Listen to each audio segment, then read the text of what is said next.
안녕하세요, 김원준입니다. 최저임금 인상을 통한 내수 진작, 사회 안전망 확충, 성격차 해소, 여성 참여 증진, 포용적 성장. 진보학자나 노조가 아니라 방한한 라가르드 IMF 총재가 어제 기자회견에서 쏟아낸 말들입니다. 부자가 된 선진국들이 자기들 이익을 위해서 잘 살아보겠다고 바둥거리는 개도국을 상대로 신자유주의를 밀어붙이고 다국적 기업의 이익을 대변해서 세계무역기구 세계은행과 더불어 소위 사악한 삼총사 중 하나로 불리는 게 바로 IMF죠. 그런 IMF가 이제는 소득주도 성장을 이야기합니다. 부자들의 모임이라고 불리는 다보스 포럼에서도 소득 불평등이 중심 화두가 된 게 벌써 몇 년 전입니다. 우리나라는 전 세계에서 가장 소득이 불평등하게 분배된 나라 톱5에 들어가죠.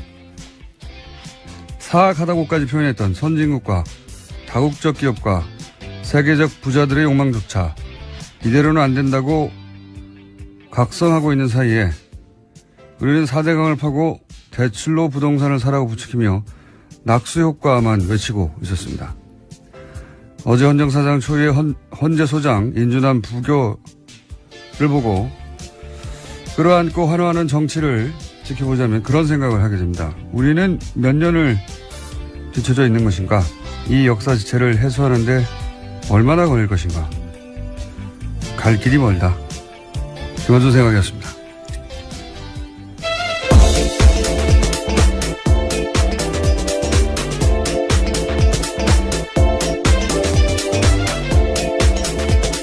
시사인의 김은지입니다.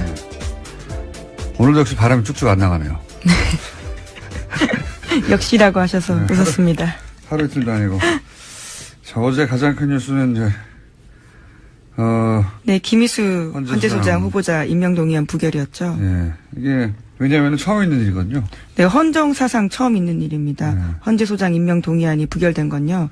찬성표 145표였고요. 통과를 위해서 과반선인 147표가 필요했는데 2표가 모자라서 부결된 겁니다. 각 당의 반응들이 크게 갈렸어요. 네. 네, 그 현장에서요. 아마 보신 분들도 있을 텐데 자유한국당과 바른정당 의원석에서는 환호와 박수 소리가 터져 나왔습니다. 일부는 얼싸안고 기뻐하는 모습까지 보였는데요. 이제 탄핵이다 이런 말도 나왔어요 어제 국회에서. 굉장히 기뻤던 거죠. 예. 예, 반면에 더불어민주당에서는 표결 붙이기로 함께 찬성했던 국민의당에서 표가 갈렸다라고 지적했습니다. 국민의당은 반박했는데요. 김동철 원내대표는 민주당에서 100명이 찬성했는지 120명이 한 건지 아무도 모르는 거 아니냐라고 반박한 겁니다. 청와대 입장도 어제 강하게 나왔는데요. 국민에 대한 배반이다라는 겁니다. 윤영찬 청와대 국민소통수석은 헌정질서를 정치적으로 정략적으로 악용한 가장 나쁜 선례로 기록될 거다라고 이야기했습니다. 자, 어제 또 대정부 질의가 있었는데 관련해서 굉장히 뭐랄까 재치 있는 답변 하나 나와서 관련해서 잠깐 듣고 지나가고 있습니다.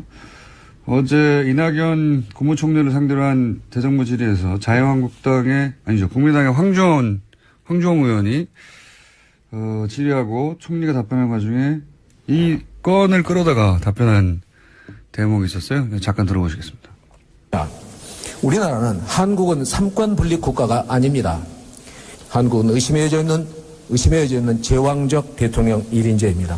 삼권 분립이 무의미하다고 말씀을 하셨습니다마는 조금 전에 우리는 삼권 분립을 체험했지 않습니까? 대통령이 지명하신 헌법재판소장 후보자가 바로 인준에 받지 못한 사태가 바로 있었지 않습니까? 삼권 분립은 살아있다고 생각합니다.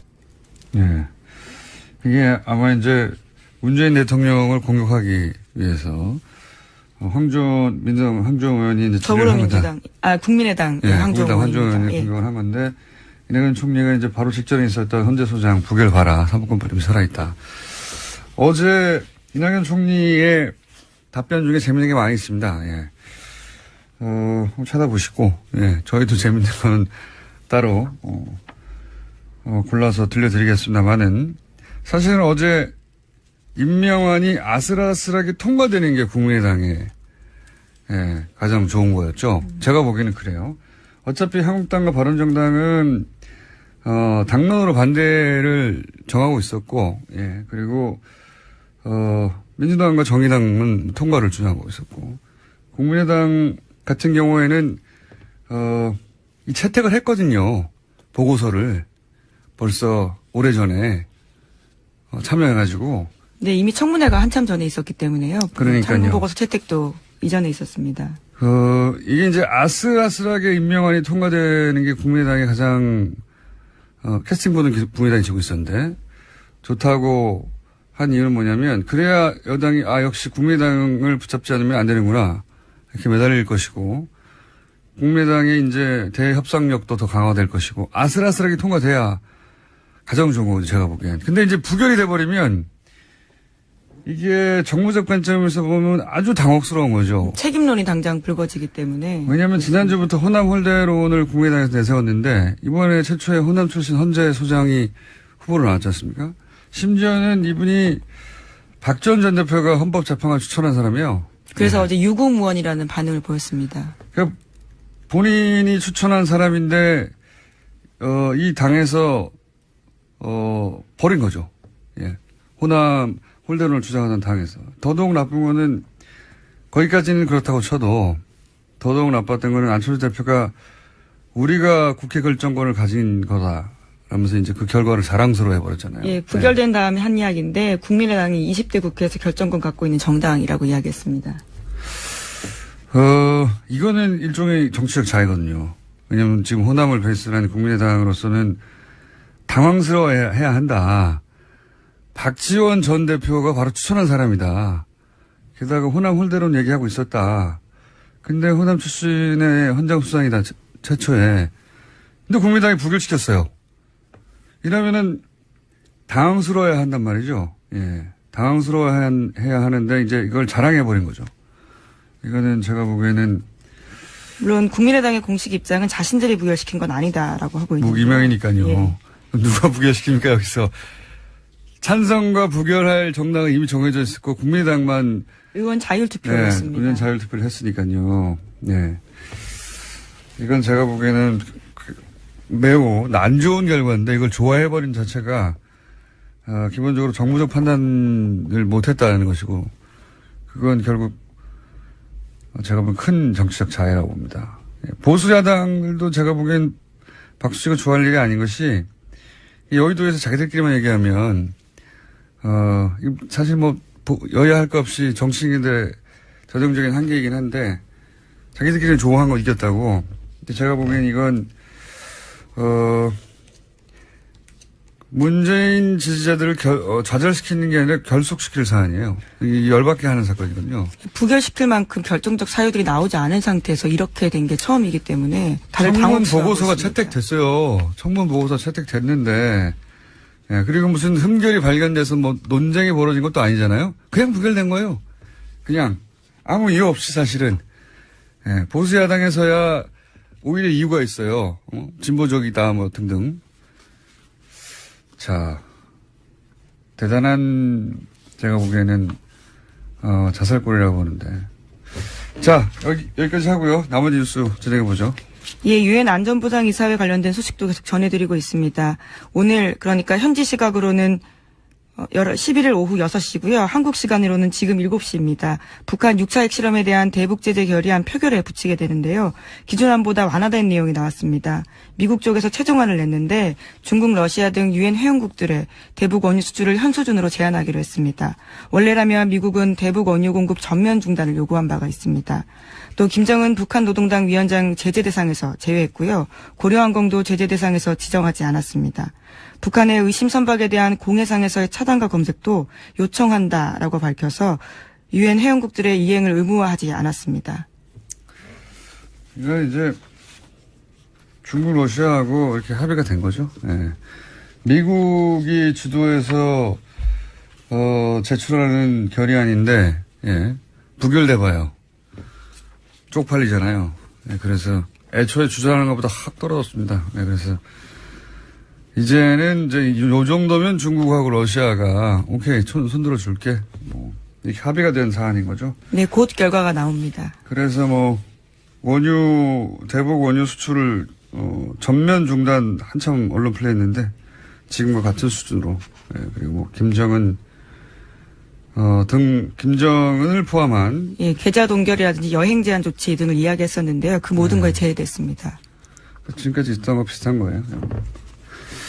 말만 그렇게 떠들어댔지.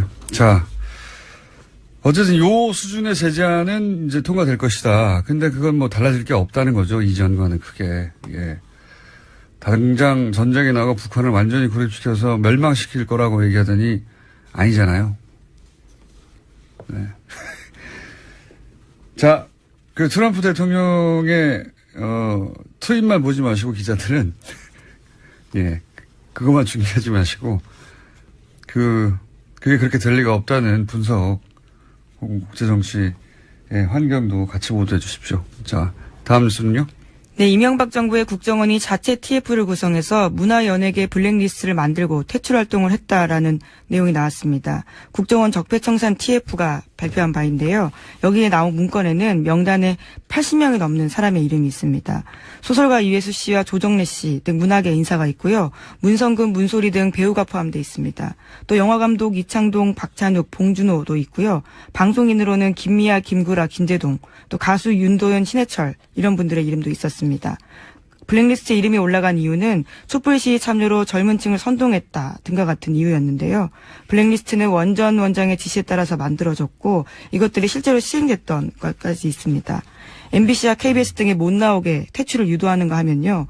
해당 연예인이 속한 기획사에 대해서 세무조사까지 진행했다라고 합니다. 이게 이제 블랙리스트고 어제 저희가 잠깐 화이트리스트 그러면 반대로 정권 차원에서 후원했던 문학계의 어떤 프로젝트들이 있었을 거 아니에요? 네. 그건 누가 했느냐? 역시 국정원이 했다. 하는 이야기를 저희가 직접 취재한 김한 기자와 잠시 후에 만나서 얘기 나누겠고, 근데 이 이야기가 최근의 얘기가 아니에요. 이거는 지금 박근혜 정부 시절의 블랙리스트가 아니라 이명박 정부 시절에 국정원이 만들었던 문학의 블랙리스트. 여기서 훨씬 고도화됐거든요. 나중에는 박근혜 시절에는. 그러니까 지금 거의 2008년, 2009년, 2010년 거의 10년 전 얘기하고 있는 겁니다. 지금은. 지금 나오고 있는 거는. 그때 이미 이제 김미아 씨 TBS에 와 계시죠. 흘러서. 그리고 김재동 씨, 김재동 씨에 대한 이야기는 이미 오래전부터 나왔죠. 꽤 보도가 나왔었는데요. 당시 사찰당했고 프로그램에서 쫓겨났다라는 보도들이 많았습니다. 근데 그때 댓글이 인기가 떨어져서 그랬다라고 댓글을 달았는데 그 댓글을 단 사람이 또 그 댓글 알바단이었다는 것도 드러났죠. 같이. 예. 그렇게 자기들이 잘라놓고 인기가 없어 그러는데 무슨 소리냐고 하는 언론도 만들어내고 복지고 장치고 했던 거죠. 네. 이건 거의 10년 전 얘기입니다. 그 사이 10년 사이 얼마 만에 쌓였겠어요, 이게. 자, 또 있습니까? 관련 뉴스가? 네, 관련해서요. 여기에 청와대 민정과 홍보수석의 지시가 있었다라는 것이 국정원 적폐청산 TF의 그 조사 결과인데요. 그랬겠죠. 다음 뉴스로 하죠. 예. 어제 국회 대정부 질문이 있었습니다. 이 자리에서 더불어민주당 이종걸 의원이 이명박 전 대통령과 관련한 사건을 언급했습니다. 캐나다 건설 사업에 투자한 한 회사가 한 금융사로부터 210억 원 대출 받았으면서 무담보로 허위 자료 냈다라는 건데요. 여기에 이명박 전 대통령 친척이 개입했다라는 의혹을 제기했습니다. 자, 이 사건이 대정부 질의에 드디어 나왔네요. 이게 이제 이명박 전 대통령 임기 초기에 있었던 일이거든요. 예. 캐나다의 어떤 사업에 투자를 했는데 여기에 농협이 대출을 해줍니다. 그런데 이 210억 원의 대출금을 포함하여 많은 금액이 캐나다에서 일종의 분양 사기로 사라져 버려요. 예. 그러면 이제 농협에서는 대출을 해주고 나서 기본적으로 사기를 당한 거니까 예. 고소고발이나 좀 소송이 있어야 되는데 소송이 없죠. 적극적으로 대처를 전혀 하지 않았다라는 네. 겁니다. 돈이 사라졌는데 날아갔는데 대처하지 않죠. 네. 그런데 여기에 이명박 전 대통령 친인척이 연루된 게 아니냐라고 하는 사건이 있습니다. 네. 그 사건에 대해서 이제 10년 만에 거의 10년 만에 대정부 질의에 이 사건이 등장을 한 거죠. 예. 네, 그래서 어제 박상기 법무부 장관이 대답을 했는데 이 사건이 지난 정부에서는 단순히 기소 중지되어 있었지만 최근에 다시 수사 지시했다라고 답했습니다. 예, 수사 지시했지만 진행을 안 되고 있었어요. 예, 계속해서. 표창원 의원도 연달아서 관련 질의를 했습니다. 잠깐 들어보시겠습니다. 혹시 저수지 게임이라는 다큐멘터리 영화가 지금 개봉 중이고 상당히 많은 관객들이 보고 있다는 사실 알고 계십니까? 네, 기자가 쓴 것으로 알고 있습니다. 장관께서는 보셨거나 혹시 보실 계획 없으십니까? 아직까지는 보지 못했고 한번 들여다볼까 생각하고 있습니다. 이 사건을 다룬 게 저수지 아니, 게임이라는 이 영화 영화인데. 이야기 안 하신다고 하셨던 걸로 제가 기억이 나는데. 제가 한 게 아니잖아요. 의원이 대정부실에서 했습니다. 네. 이 사건을 다룬 거군요. 예. 이렇게 도와주시나요? 의원님? 자, 이러면, 대정부실에서 이 사건이 처음으로 등장했어요. 10년 만에. 처음으로 등장했고, 다행입니다. 전화 주진우 기자 굉장히 오랫동안 쫓아왔거든요. 이 사건을. 자, 그러한 이야기가 있었습니다. 그리고 관련해서 최근에 이명박 전 대통령에 대한 댓글, 공작 이외에도 소위 원조 사건에 해당되는 BBK 관련, 이야기가 조금씩 등장하고 있습니다. 뉴스공장에서는 몇 주째 하고 있고, 다른 언론사에서도 조금씩 나오고 있죠. 예, 오늘 아침 CBS 보도인데요. 2001년 김경준의 LK이뱅크에서 이명박 전 대통령의 개인 계좌로 50억 원이 송금한 기록이 있다라는 겁니다. 그런데 2007년에 검찰이 이를 수사할 때 확인하고도 뭉갰다라는 의혹이 있다라는 겁니다. 이제 이명박 전 대통령 관련 이 BBK 관련 사건은 너무 많은 이름들이 등장해요. 여기도 이뱅크가 등장하죠 아마? 네, LK이뱅크요. 네, LK이뱅크. LK이뱅크는 뭐란 말인가? 옵셔널 벤처스는 뭐고? 이 회사 이름이 여러 가지 등장하거든요. 그러다 보니까 그리고 돈이 왔다 갔다 합니다. 도대체 뭐가 어떻게 됐다는 건지 따라잡다가 잊어버려요. 사건 도래될 뿐만 아니라. 지금 오늘 이제 오전에 등장한 노콧발 이 뉴스의 핵심은 뭐냐면 간단하게 말하면 BBK 실소유주가 이명박 전 대통령인 것을 입증할 만한 송금 자료가 있었는데 그걸 검찰이 의도적으로 누락시켜서 선거 대선 직전에 모른 척한 거 아니냐. 그게 나왔다면 BBK가 이명박 전 대통령이 실소유주라는 게 사실상 입증되는 거였는데 라고 하는 뉴스가 10년 만에 나온 겁니다, 또. 네. 해설만 붙이자면, 복잡하게 이해하실 필요는 없고요. 예. 검찰이 숨긴 거 아니냐? 실제로는 이명박 전 대통령이 BBK 실소유주 아니냐? 예, 그런 알고도 자료가. 모른 척 했다라는 의혹이 있는 거죠. 입금 자료가 있다는 거죠. 50억에 해당되는. 그런 뉴스입니다. 관련 뉴스가 조금 더 나올 것 같은데,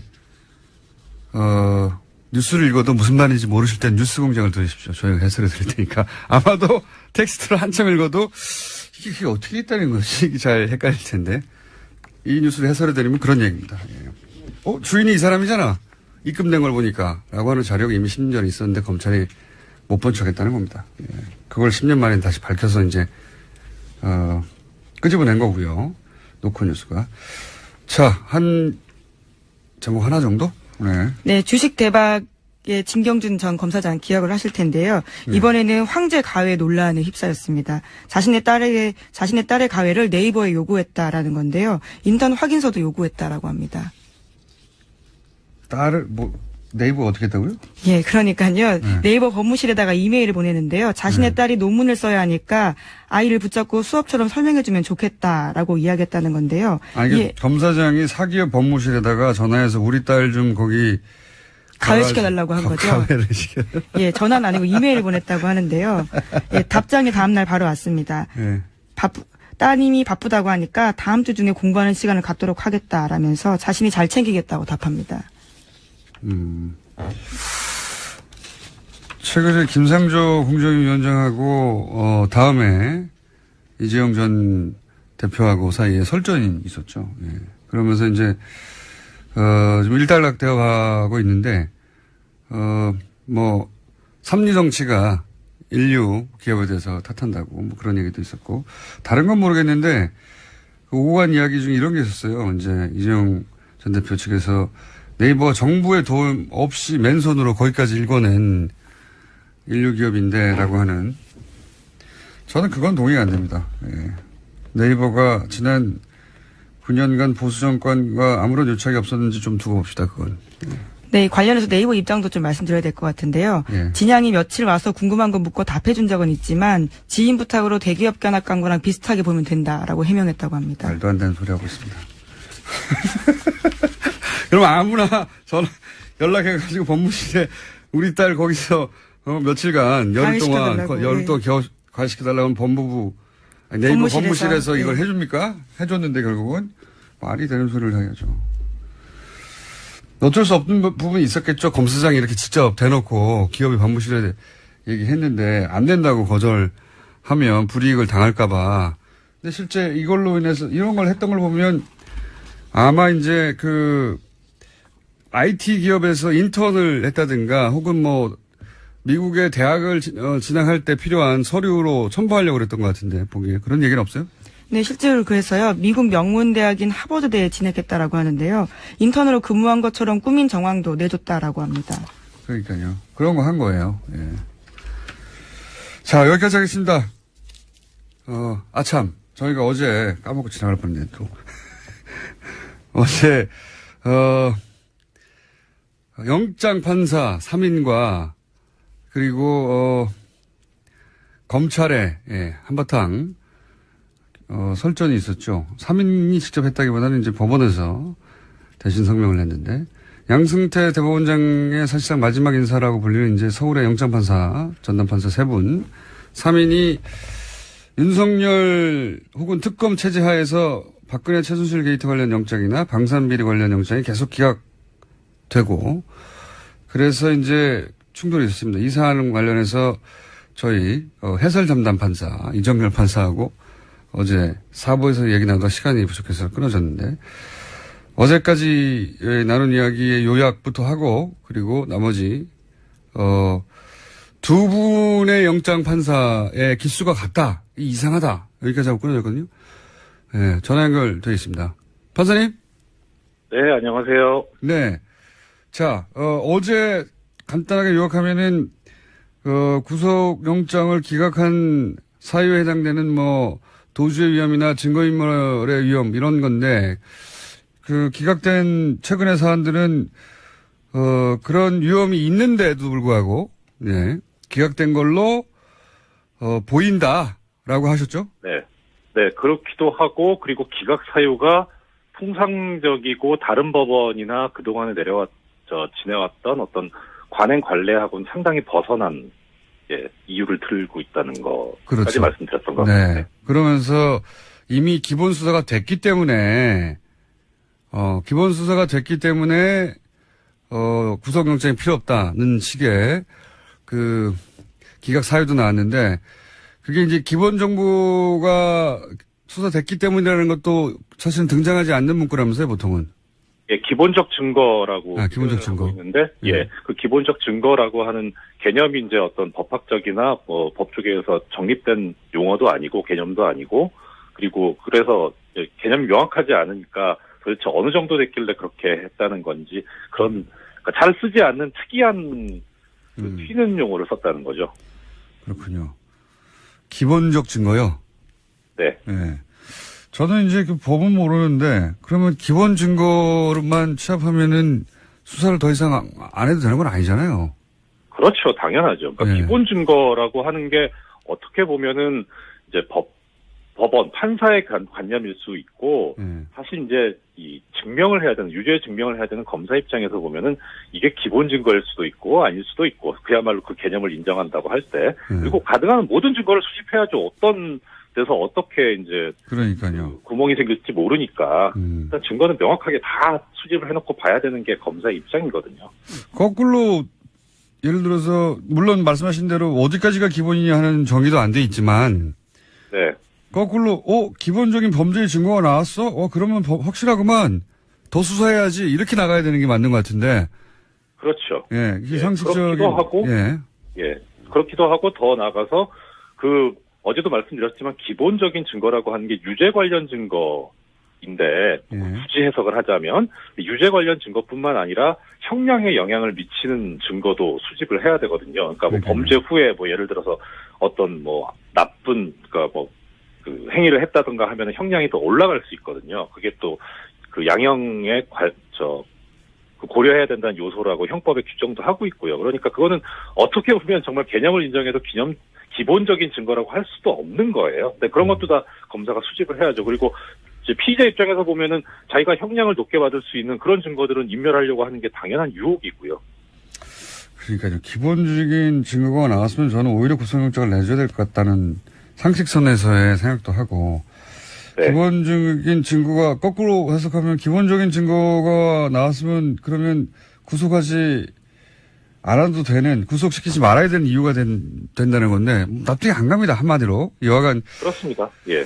이런 오히려 증거를 인멸해서 증거가 없으면 이제 구속하면 안 되는 거고. 그렇죠. 그런 기본 증거조차 없애버렸으면 이제 그럼 구속 사유가 아예 사라지는 거고. 예. 여러 가지 논리적인 모순이 생기는데, 근데 이제 어제 이런 얘기 하시다가 마지막 부분에 영장 전담판사 3인 중에 2사람이 동기다. 그 의미를 얘기하시려고 하다가 시간이 부족해서 다시 연결한 건데요. 그게 왜 중요한 대목이죠? 그러니까 뭐 중요하다기보다는 여러 가지 좀 의혹을 불러일으키는 요소 중에 하나인데요. 네. 일단 보통은 이제 여러 가지 그 내부적으로도 다양성을 좀 확보를 하려는 의미에서 연령별로도 그렇고 이제 기수별로도 그렇고 약간 다양성을 주는데 그래서 이제 작년만 해도 이미 말씀드렸던 대로 이제 부장판사 2사람의 구성이 24기, 연수원 24기하고 25기 이렇게 있었는데 그러면 이제 자연스럽게 순서대로 가면 올해는 25기, 26기 이렇게 돼야 되는 게 아니냐. 그게 통상적이다. 예. 그렇죠. 예. 그런데 26기 2사람이 됐거든요. 그래서 뭐 아주 좋게 해석하자면은 뭐 특별히 그 사람들이 영장 그 처리 업무에서 탁월한 능력을 보이니까 그래서 발탁을 했다 이렇게 할 수도 있겠지만 사실 법원 인사는 사실 그렇지는 않아요. 보통 이게 예측 가능하게 다음번에 이렇게 되겠다 하는 그런 수순으로 가거든요. 그런데 그런 관행하고는 좀 안 맞는 거죠. 그러니까 이게 딱 그거 하나만 집어서 이상하다 이렇게 할 수도 있겠지만 오히려 이런 것도 있고 저런 것도 있고 한 그런 것 중에 하나라고 보시면 좋을 것 같습니다. 그게 이제 이런 이야기를 저희가 계속 하고 있는 이유 중에 하나가 이런 연속되는 그 기각된 걸 가만히 들여다보면 결과적으로 그렇습니다. 실제로 박근혜 최순실 게이트 그렇죠. 관련 영장이나 방산비리 관련 영장이나 소위 이제 윤석열 체제하에서 지금 적폐청산의 일환으로 추진하고 있는 영장들이 자꾸자꾸 기각되다 보니까 검찰도 이런 주장을 하는 건데, 그리고 이제 저희도 이런 이야기를 하는 이유가 핵심적으로 근저에 깔려 있는 어떤 인식은 이게 이제 혹시 정치적 의도를 가진 거 아니냐. 네. 혹은 뭐 그런 의혹 있지 않습니까? 아시지 않습니까? 예. 그렇죠. 많이 다니고 있는, 돌고 있는 얘기인데, 사실 근데 뭐 이렇게 방송에서 이게 드러내놓고 얘기하기에는 어느 정도 증거가 있었는데 사실 그런 증거는 없어요. 그런 증거는 없고. 그런 증거가 있으면 벌써 수사에 들어갔겠죠. 그렇죠. 예. 근데 이제 여러 가지 이제 그 방증을 가지고 이제 나름 이제 좀 추정하는 거 해보는 건데, 아까 말씀드린 이제 그 인적 구성도 좀 이상하기도 하고 또 하나는 이제 말씀드렸던 대로 뭐 계속 이게 어느 정도 좀 이런 정도면은 뭐 기각할 만하다 이런 정도면 발발만 하다 이렇게 좀 납득이 돼야 되는데 뭐 전혀 뭐 생뚱맞은 용어를 쓰지 않나 뭐 다른 사건에선 발부된 거 이 사건에선 기각을 하지 않나 뭐 하니까 형평도 안 맞거든요. 그러니까 이게 뭔가 있는 거 아니야라고 하는 생각이 들게 하는 거예요. 그리고 또 하나 이제 반면 뭐 고영태는 이 요건에 그렇죠. 되지도 않는데 구속이 된다든가 그죠? 예. 사실 근데 고영태 씨는 뭐 그냥 통상적으로 하면은 이제 도주 우려가 있다고 보이기는 해요. 그래서 이제 그 이전에 사라진 적이 있으니까. 아니 근데 제 말은 얘기하고 싶지 않은데 같은 기준으로 하면 거기도 기각이 됐어야죠. 같은 기준이라면. 그렇죠. 그렇죠. 제 말은 그겁니다. 그러니까 지금 저도 거기에 동의합니다. 역시 예리하신 우리 공장장. 그리고 또 하나는 이제 뭐냐면 참 이게 아까 지적도 해주셨지만 양승태 씨가 지금 이제 마지막 인사잖아요. 임기도 한 달도 안 남았는데. 예. 그러니까 이제 마지막 인사인데 그 당시 인사 그 할 때가 올 2월이었었거든요. 2월 말. 그러니까 인사 초안은 뭐 대충 이제 1월부터 짜지기 시작하는데 그때가 언제쯤이냐면은 일단 검찰 측에서는 인적 구성이 안 바뀌고 있던 상태였고. 네. 그리고 그다음 양승태 씨 입장에서 마지막 인사고, 그리고 박근혜 씨 같은 경우에는 그 당시에 뭐 공장장님도 전에 얘기하신 적이 있었는데 뭐 청와대에서는 탄핵 기각될 거다 이런. 그렇죠. 예. 마지막 순간까지 탄핵 기각을 믿고 있었고. 그렇죠. 그러니까 그러면 그 당시 상황을 이제 지금 돌아가서 보면은 그쪽 입장에서는 이제 마지막 진짜 그야말로 그 한 방을 해야 되는 그런 상황이었던 거죠.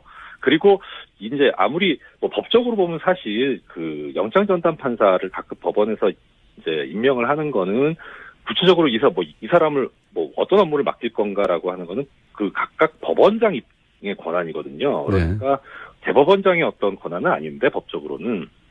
근데 이제 이 서울중앙지법은 약간 특성이 있는 게 이 대응하는 검찰청이 옛날에 대검중수부나 뭐 서울중앙지검이어가지고 대형 비리 사건이나 정치인 사건을 많이 해요. 그러니까 그냥은 임명 못하고 검찰 측 의견이 상당히 반영된다는 게 법조계 통설이거든요. 검찰 측 의견이 반영된다는 게 결국은 정권의 의견이 반영된다는 그렇죠, 거거든요. 당연히. 예. 그러니까 그 당시 상황하고 놓고 보면 이게 좀 검찰 측에서도 그렇고 정권 측에서도 그렇고 양승태 씨 입장에서도 그렇고 그야말로 자기들의 입맛에 맞고 믿을 만한 사람을 임명하지 않았겠느냐 하는 거죠. 그런 추정과 정황 정도를 얘기할 수 있다.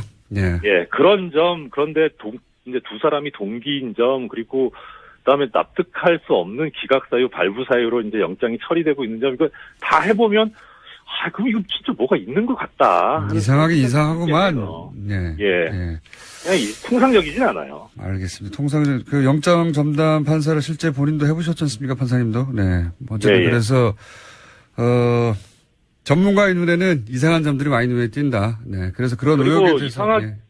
이상하기도 할 뿐만 아니라 안타까운 게 뭐냐면 정말 그동안 20년 넘게 영장전담제도가 실시되면서 영장전담 판사들이 이 객관적 기준 마련하려고 엄청나게 노력을 했었거든요. 근데 그게 일순간에 무너지니까 참 진짜 안타깝기도 하고 화가 나죠, 보면. 알겠습니다. 오늘 여기까지 듣겠습니다. 감사합니다. 네, 고맙습니다. 네. 이정열, 뉴스공장 전담, 해설 판사였고요. 자, 아직도 앉아 있었어요? 네. 인사드리겠습니다. 시사인 김은지였습니다. 감사합니다. 네, 감사합니다.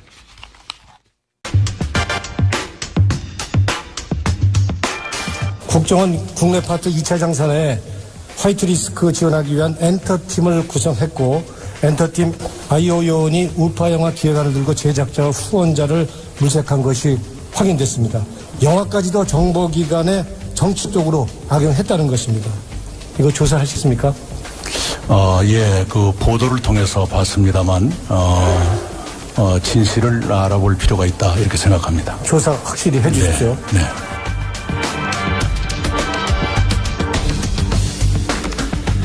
자, 방금 들으신 건 어제 있었던 대정부 질의에서 더불어민주당 노웅래 의원이 한 이야기인데, 문학에 블랙리스트가 있다, 입증됐죠. 확인이 됐습니다.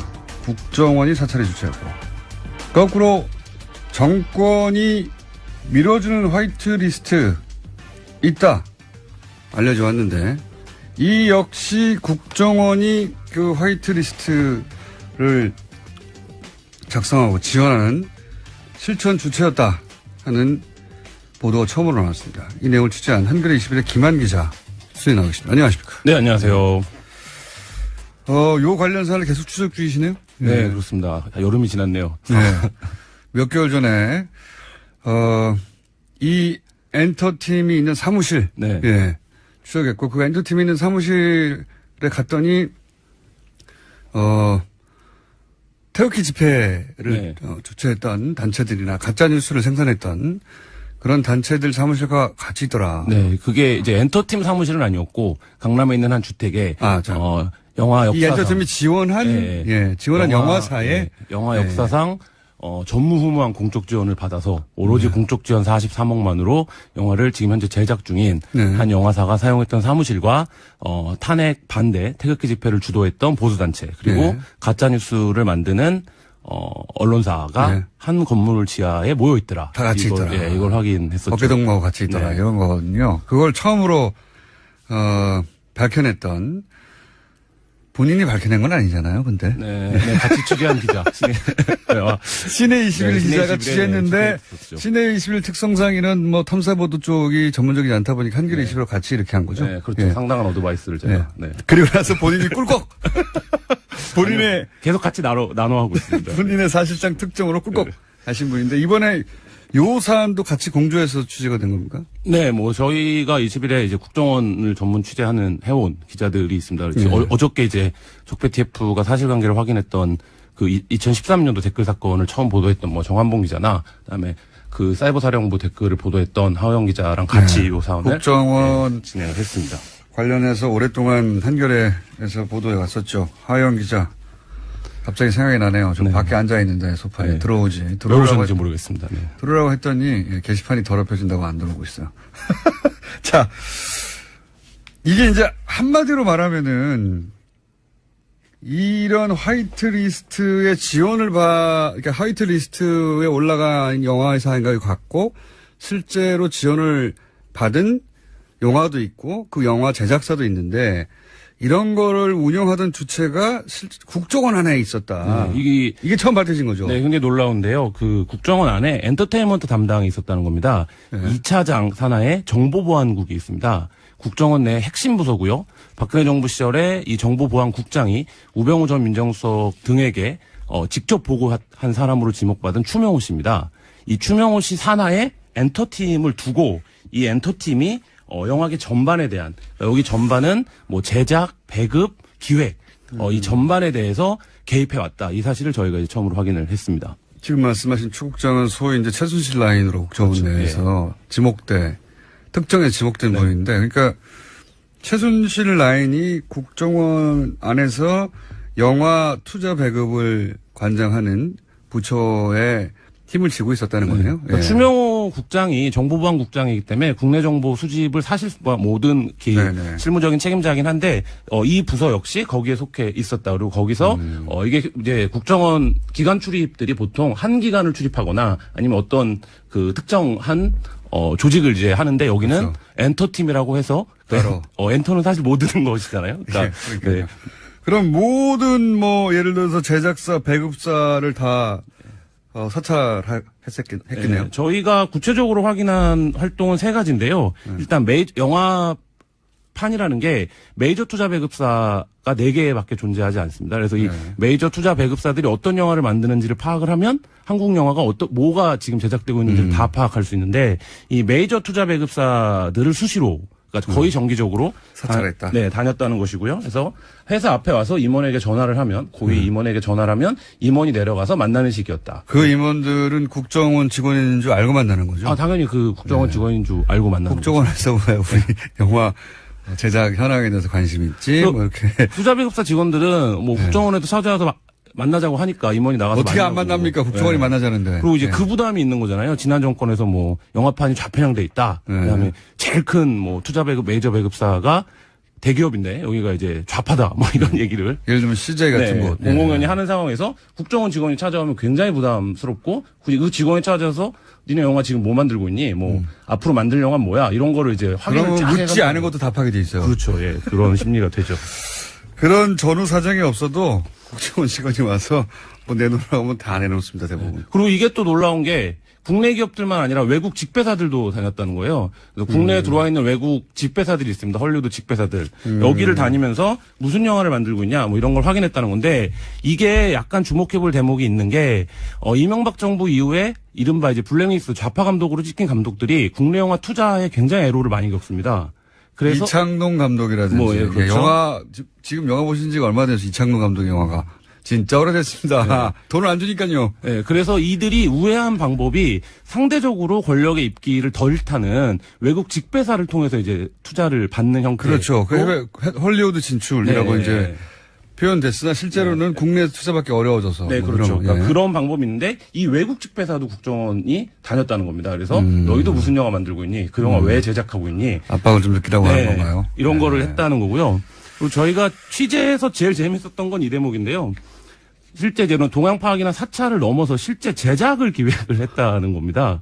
국정원이 직접 네, 제작하겠다는 영화를 거죠. 만들어 보겠다고 국정원은 말이죠. 사업을 좋아해요. 저도 오랫동안 국정원을 애정하며 지켜봤지 않습니까?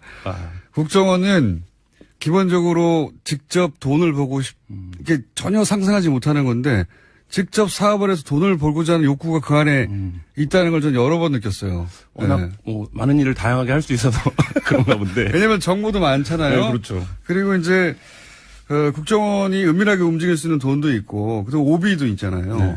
그러니까 그리고 그 양지회가 기본적으로 이제 엄청 큰 조직이죠. 예. 뭐 복지를 위하여 하는 사업들도 있는데 이게 이제 경계가 애매한 거죠.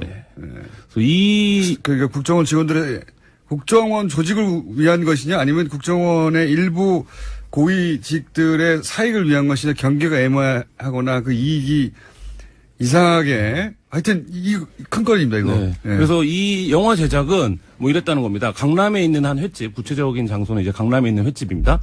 룸이 있는 방에서 국정원 직원을 만난 거예요. 중견 영화 감독이. 이 영화 감독은 다수의 영화를 연출했던 감독인데 그래서 가보니까 자신이 예전에 영화를 할 때 만났던 그 협조를 좀 받은 적이 있는 국정원 직원과 다른 영화 감독이 있었다는 겁니다. 그래서 뭐 이런저런 얘기를 했겠죠.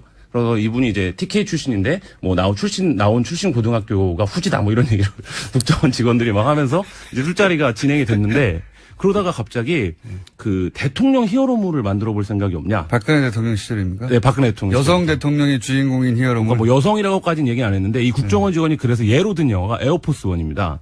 그래서 에어포스 원은 막 대통령이 직접 액션도 그렇죠. 하고 테러랑도 막 싸우고 이렇게 하지 않냐. 근데 이제 정확하게 뭐라고 얘기를 했냐면 그 이런 영화들을 하면 헐리우드는 대통령이 주인공이어서 안보의식을 고취하는 영화들이 흥행도 하고 뭐 이렇게 하는데 국내 영화인들은 이런 인식이 없다. 이런 영화를 만들면 문화로도 안보를 할 수 있다.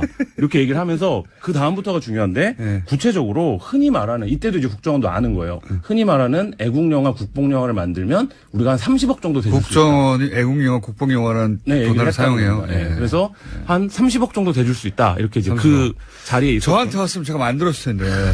대통령이 박근혜 전 대통령 시절 아닙니까? 네, 그렇죠. 대통령이 직접 액션 히로를 하다가 맨 첫 장면에 죽는 거예요. 등장은 말을 타고 나와야겠네. 어설프게 납니다가 죽어버리고. 예. 그래서 이 대행이 나라를 구한다든가. 뭐. 만들 수 있었는데 저한테 섭외가 안 왔네요. 그래서 이 감독은 뭐 그렇게 대답을 했대요. 그러니까 영화를 제작하는 게 투자를 받는 게 워낙 어려운 일이니까 뭐 그런 블록버스터가 사실 영화를 연출하는 사람들 입장에서 한번 해보고 싶은 장르잖아요.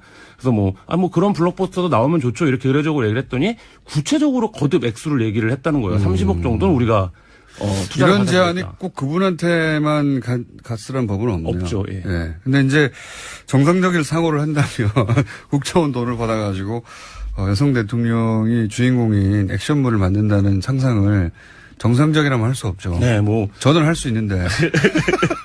근데 여기서 중요한 게 구체적으로 투자 금액을 제안했다는 건데요. 그렇죠. 그러니까 이 30억을 제안을 했는데 뭐 30억이 어떤 의미일까를 저희가 그래서 그 영화 투자를 오래 담당했던 정부기관 담당자나 투자사들에게 물어봤어요. 국정원이 이런 제안을 했다는데 왜 30억 얘기를 한 거 같냐? 그랬다고 했더니 지금 영화가 만들어지려면 핵심적인 코어 금액이 있어야 됩니다.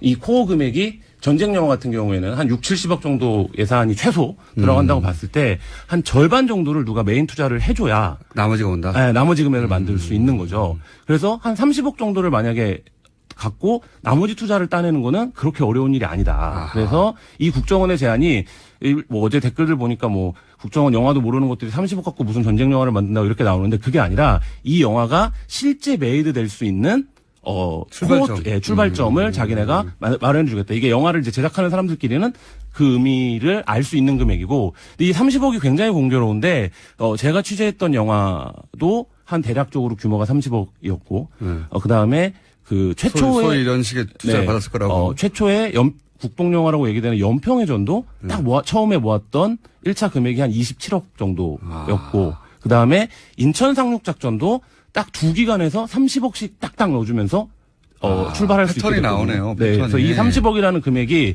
아직 뭐 구체적으로 이게 어떤 의미인지는 모르지만 굉장히 중요한 금액일 수 있다. 그리고 아마도 제가 보기에는 그게 투자금을 회수할 때 뭐랄까요? 이 정도면 첫 번째 투자 아닙니까? 그렇죠. 가장 높은 비율로 배분금을 가져가겠죠. 분배금을. 이게 뭐 국정원이 직접 투자를 할 생각이었는지 아니면 자신들이 출입하는 다른 기관을 통해서 투자를 만들어주려고 했던 것인지 뭐 이런 구체적인 것들이 좀 확인이 돼야겠지만. 또 추계하실 거죠. 일단 여기까지 하겠습니다. 김한 기자였습니다. 감사합니다. 네, 감사합니다. 2부에서 뵙겠습니다. 안녕하세요. 김원준입니다. 최저 임금 인상을 통한 내수 진작, 사회 안전망 확충, 성격차 해소, 여성 참여 증진, 포용적 성장. 진보학자나 노조가 아니라 방한한 라가르드 IMF 총재가 어제 기자회견에서 쏟아낸 말들입니다. 부자가 된 선진국들이 자기들 이익을 위해서 잘 살아보겠다고 바둥거리는 개도국을 상대로 신자유주의를 밀어붙이고 다국적 기업의 이익을 대변해서 세계무역기구 세계은행과 더불어 소위 사악한 삼총사 중 하나로 불리는 게 바로 IMF죠. 그런 IMF가 이제는 소득주도 성장을 이야기합니다. 부자들의 모임이라고 불리는 다보스 포럼에서도 소득 불평등이 중심 화두가 된 게 벌써 몇 년 전입니다. 우리나라는 전 세계에서 가장 소득이 불평등하게 분배된 나라 톱5에 들어가죠. 사악하다고까지 표현했던 선진국과 다국적 기업과 세계적 부자들의 욕망조차 이대로는 안 된다고 각성하고 있는 사이에 우리는 4대강을 파고 대출로 부동산을 사라고 부추기며 낙수효과만 외치고 있었습니다. 어제 헌정사상 초유의 헌재소장 인준한 부교를 보고 끌어안고 환호하는 정치를 지켜보자면 그런 생각을 하게 됩니다. 우리는 몇 년을 뒤처져 있는 것인가? 이 역사 지체를 해소하는데 얼마나 걸릴 것인가? 갈 길이 멀다. 김원준 생각이었습니다.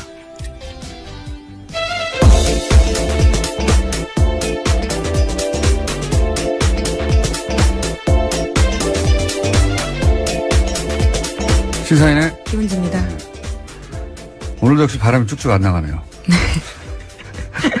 역시라고 하셔서 웃었습니다. 하루 이틀도 아니고. 자, 어제 가장 큰 뉴스는 이제 네, 김희수 헌재소장 후보자 임명 동의안 부결이었죠. 예, 이게 왜냐하면 처음 있는 일이거든요. 네, 헌정 사상 처음 있는 일입니다. 헌재소장 임명 동의안이 부결된 건요. 찬성표 145표였고요. 통과를 위해서 과반선인 147표가 필요했는데 2표가 모자라서 부결된 겁니다. 각 당의 반응들을 크게 갈렸어요. 네, 그 현장에서요, 아마 보신 분들도 있을 텐데, 자유한국당과 바른정당 의원석에서는 환호와 박수 소리가 터져 나왔습니다. 일부는 얼싸안고 기뻐하는 모습까지 보였는데요. 이제 탄핵이다 이런 말도 나왔어요, 어제. 국회에서. 굉장히 기뻤던 거죠. 예. 예, 반면에 더불어민주당에서는 표결 붙이기로 함께 찬성했던 국민의당에서 표가 갈렸다라고 지적했습니다. 국민의당은 반박했는데요. 김동철 원내대표는 민주당에서 100명이 찬성했는지 120명이 한 건지 아무도 모르는 거 아니냐라고 반박한 겁니다. 청와대 입장도 어제 강하게 나왔는데요. 국민에 대한 배반이다라는 겁니다. 윤영찬 청와대 국민소통수석은 헌정질서를 정치적으로 정략적으로 악용한 가장 나쁜 선례로 기록될 거다라고 이야기했습니다. 자, 어제 또 대정부 질의가 있었는데 관련해서 굉장히 뭐랄까 재치 있는 답변 하나 나와서 관련해서 잠깐 듣고 지나가고 있습니다. 어제 이낙연 국무총리를 상대로 한 대정부 질의에서 국민의당의 황교안 의원이 질의하고 총리가 답변한 와중에 이 건을 끌어다가 답변한 대목이 있었어요. 잠깐 들어보시겠습니다. 우리나라는 한국은 삼권 분립 국가가 아닙니다. 한국은 의심해져 있는 제왕적 대통령 1인제입니다. 삼권 분립이 무의미하다고 말씀을 하셨습니다마는 조금 전에 우리는 삼권 분립을 체험했지 않습니까? 대통령이 지명하신 헌법재판소장 후보자가 바로 인준해 받지 못한 사태가 바로 있었지 않습니까? 삼권 분립은 살아있다고 생각합니다. 예. 이게 아마 이제 문재인 대통령을 공격하기 위해서 황교안 의원이 이제 더불어민주당, 국민의당, 예, 황교안 의원이 예. 공격을 한 건데 이낙연 총리가 이제 바로 직전에 있었던 헌재 소장 부결 봐라. 사법권 분립이 살아있다. 어제 이낙연 총리의 답변 중에 재밌는 게 많이 있습니다. 예.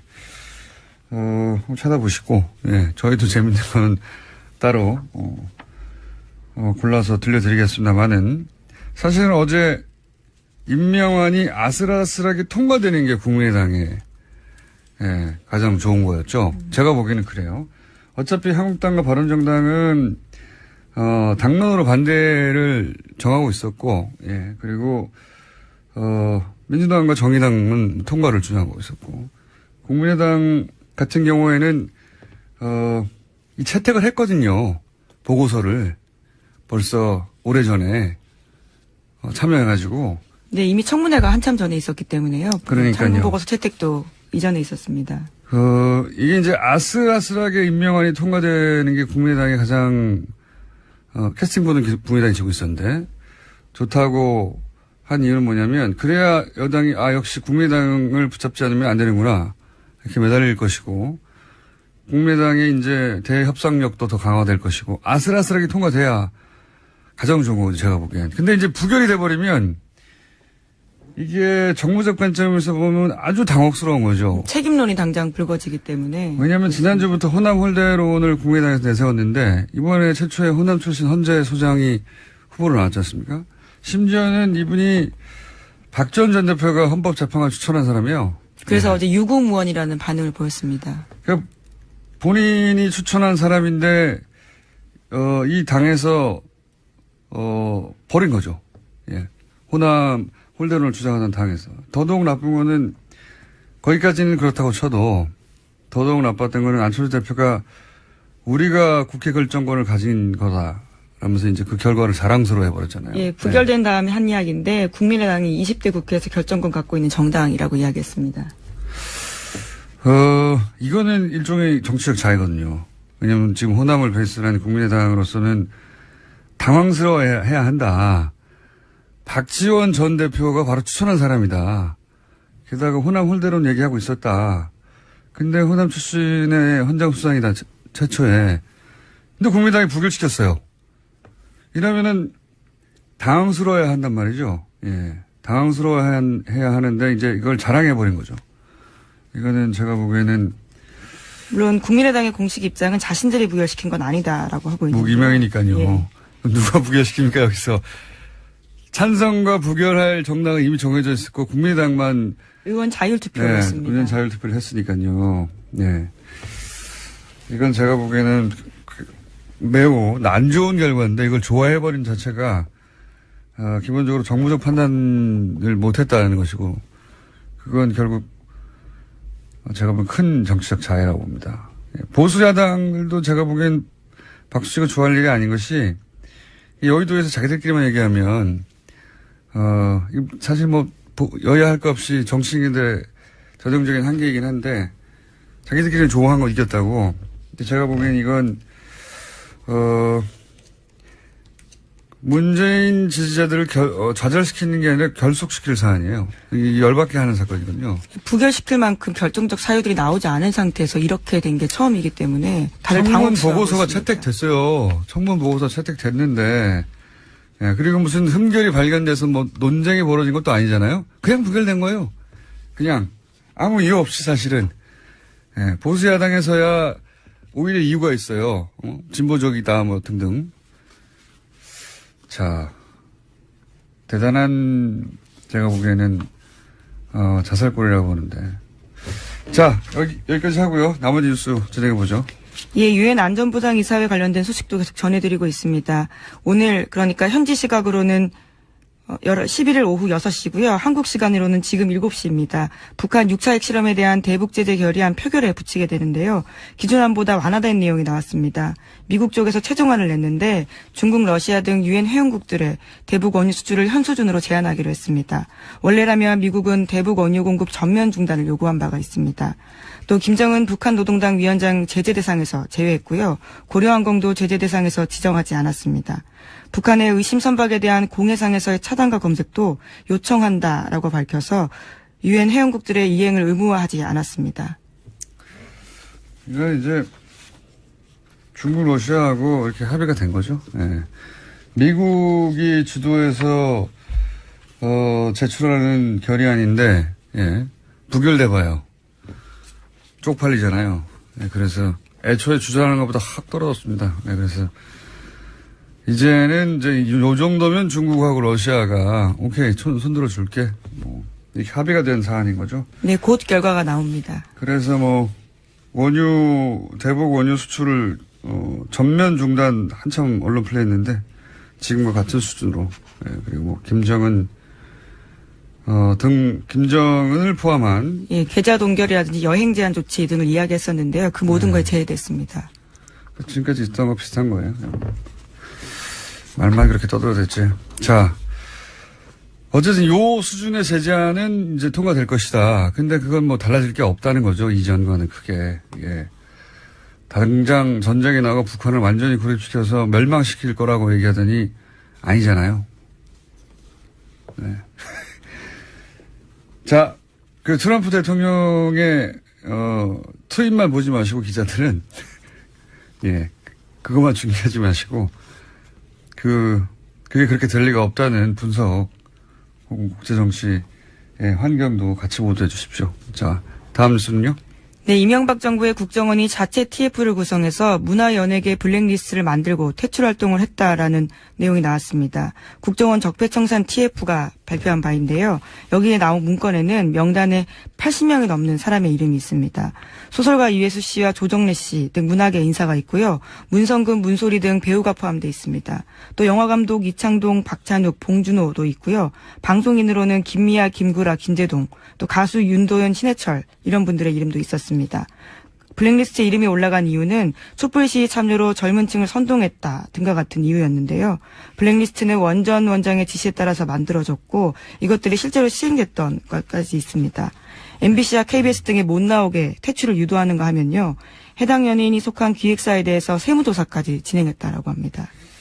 이게 이제 블랙리스트고 어제 저희가 잠깐 화이트리스트 그러면 반대로 정권 차원에서 후원했던 문학계의 어떤 프로젝트들이 있었을 거 아니에요? 네. 그건 누가 했느냐? 역시 국정원이 했다. 하는 이야기를 저희가 직접 취재한 김한 기자와 잠시 후에 만나서 얘기 나누겠고, 근데 이 이야기가 최근의 얘기가 아니에요. 이거는 지금 박근혜 정부 시절의 블랙리스트가 아니라 이명박 정부 시절의 국정원이 만들었던 문학의 블랙리스트. 여기서 훨씬 고도화됐거든요. 나중에는 박근혜 시절에는. 그러니까 지금 거의 2008년, 2009년, 2010년 거의 10년 전 얘기하고 있는 겁니다. 지금 나오고 있는 거는. 그때 이미 이제 김미아 씨 TBS에 와 계시죠. 흘러서.